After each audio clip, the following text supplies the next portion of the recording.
Well, Patrick, your big D11 is all finished.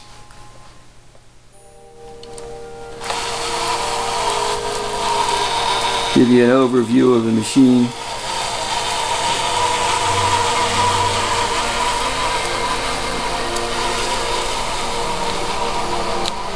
See your brass blade tip and the brass tip on the ripper. I don't know if that's going to show up in the video.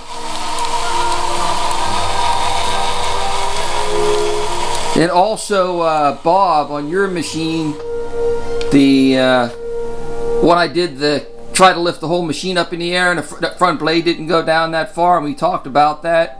I'll show you. I'll send you pictures. What I did was cut out the slot. There's a tab that keeps this centered, part of the Brooder plastic. I just simply cut the bottom of this slot out so that the blade can travel below it. The Fratelli actuators won't let it go far enough to get too low, so it's okay to just cut this slot out so you can extend that blade all the way down, so you can lift the whole machine up in the air. Actually, let me get it. Let me get the dozer further away from the camera before I lift it up. That might be good. There we go. Now drop the blade all the way down. You can see it push the front end of the nose up in the air and then drop the ripper all the way down.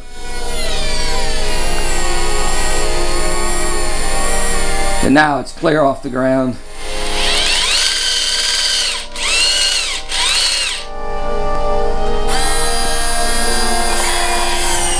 And I wouldn't leave it sitting like that for a whole lot of time, because I mean the Fratellis are rated to handle that, but it's 18-pound dozer to sit there and hold up 18 pounds for a real long time would at least get them warm, if nothing else. But yeah, so then here's your I'll show you the interior light, your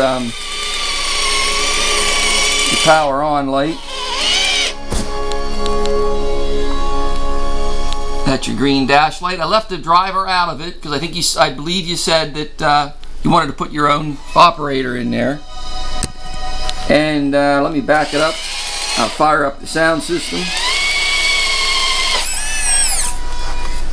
Your sound system is your top right switch. It's all marked on here. I can't get it to show in the video, but I have all the labels are all defining the positions. And the volume, here's your horn. Let me turn the volume up. Your volume control's in the cab here. I have it turned down kind of low. There's your volume.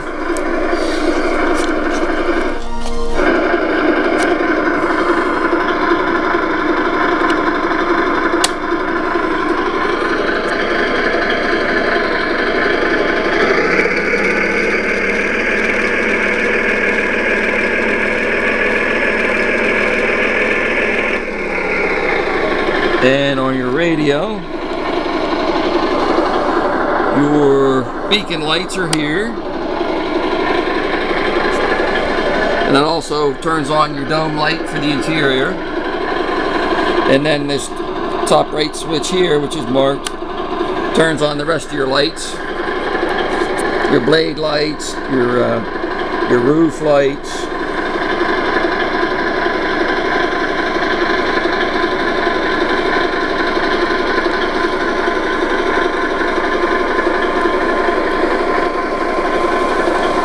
And your reverse light.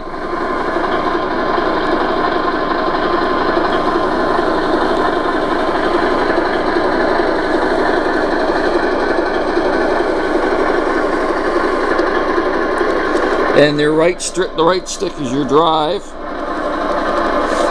if I can get this to show up on the camera. So that's forward.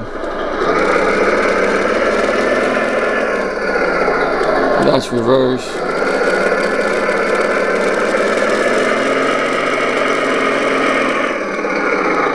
And there's your right turn and your left turn.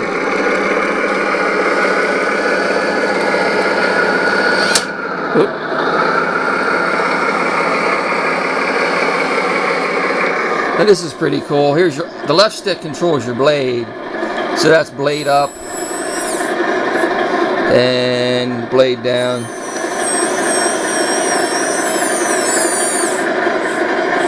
And left to right controls your blade tilt. So you can tilt it out or you can tilt it in. Because the D11 actually, the way I understand it, it actually can carry dirt. So when you have it tilted back like that, you're actually carrying some dirt. Then when you get to the end of your push, you actually dump the dirt off. And the trim for this channel, which is the rudder channel if it was an airplane. Let me turn the sound off so you can hear it. The trim for your rudder channel is right here. So you can set that angle any way you want. I have it set so that it's just tilted back a little bit. Because I at least want some weight of the dirt that I'm pushing to be pushing the tracks down to give it more traction. But you can adjust that however you want that neutral to be. And, oh yeah, your charging jack and switch is right under here. Your switch is above your charging jack. And I think I sent you a link to the charger to use. You want to just go ahead and charge it at 5 amps. It's a big 5,000 milliamp C-size nickel metal hydride battery pack. It's a big brick pack. And charge it at 5 amps. And I don't really know how long it lasts. I don't own one of the. I never made one of these machines for myself because it's so big. It would move pretty much all the dirt in my platform in like 15 minutes, maybe 15-20 minutes. So I never ran one dead. But I'm guessing I would think well over an hour. But maybe I have to ask Jim or Ian or one of the other guys that I built them for how long they run on a charge. But I would imagine probably a couple hours on a charge, because those drive motors don't draw that much power, and the Fregelis are certainly pretty efficient, so I would imagine you get at least 2 hours out of a charge, even making it work hard. Plus you figure half the time you're pushing and half the time you're backing up. Also, Patrick, to make it safer in shipping, I'm gonna pull the ripper off. I'm gonna just disconnect the actuator, and then you can just pop these off. They aren't too hard to pop off, the cylinders and everything.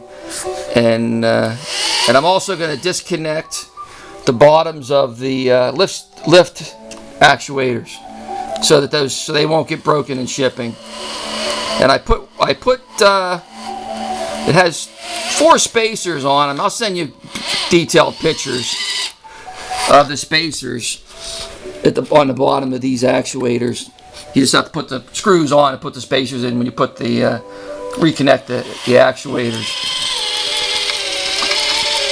But there you have it. There's your new machine, and I'll shoot you an email in a little bit. Patrick, when you receive the dozer, it'll have the ripper will be removed, and the actuators for the lift will be disconnected, just so that, because I've just found from shipping really heavy stuff is that the more rigid the machine is, the higher odds are it's going to get damaged. So with that disconnected, if it gets jostled or moved in the box, it's not going to break. And there's I'm going to send you pictures of it, but these 2 spacers go on either side before you put it in the mount. And I'm also going to take these actuators off with the light towers. If you just turn them to the inside, they come right out. So I'll probably get them, pull a little bit more of this wire out. You can push this wire further in or out. They move pretty good up inside the hood. But I'm just going to put this actuator, out of the way and tape it so that it can't get hurt in shipping. So you'll just undo the tape, and you'll see how the wires are routed over to the front here, and I'll send you pictures of that too. But you'll just angle your actuator in like this, stick it in the mounting hole, and turn it, and that locks it in there. So they'll both be out. they'll both be out when you get it. And before you put the actuator for your ripper is just taped to the back of the machine here, and it's up against the back of the machine so it can't get hurt. So as soon as you get the machine and get it all unpacked, just set it up here on its rear end.